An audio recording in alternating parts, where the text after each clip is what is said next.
Yan mga master. Ay, luto na siya master. Luto na. Sarap.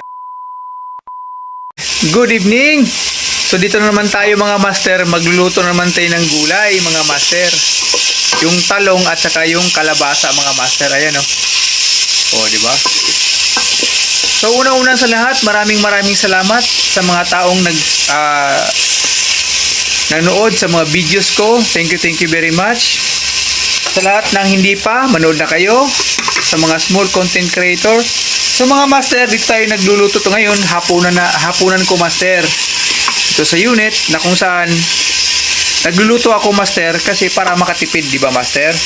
So ito master, ito yung ginisa. Pero ang maganda master kasi meron siyang miswa ang nilagay ko master. Sarap to master. Yung gulay natin ngayon mga master, nilagyan ko ng miswa. O di ba? Napakasarap master. Talaga naman master oh. Tingnan mo naman master. Di ba? Napakasarap to master. Yung gulay master. Yan. Pag marunong ka talaga magluto master, talagang hindi ka nagugutom master kasi pwede ka magluto mag-isa. At the same time master, napakasarap dahil may gulay, 'di ba? May masustansya pa rin nakakain master. So master, unang-una sa lahat, maraming salamat sa mga taong nag-subscribe sa channel natin mga master. Huwag niyo lang kalimutan ulit master. Ha? Tingnan niyo master, napakasarap. Mga master, sarap yan mga master. Miswa na may mga gulay mga master. Pag marunong ka talaga magluto master, tili. Shout out sa mga viewers natin dyan.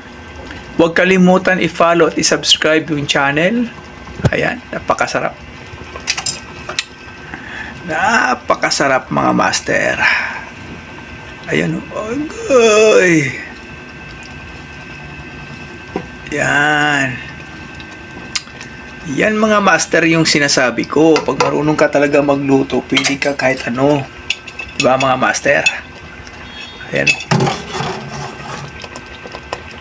Yan mga master. Ay. Luto na siya master. Luto na. Sarap na to master. Yan. Ayan master, kakain na ako master kasi mag 20 minutes before 7 na master. So ito na master, maraming salamat po.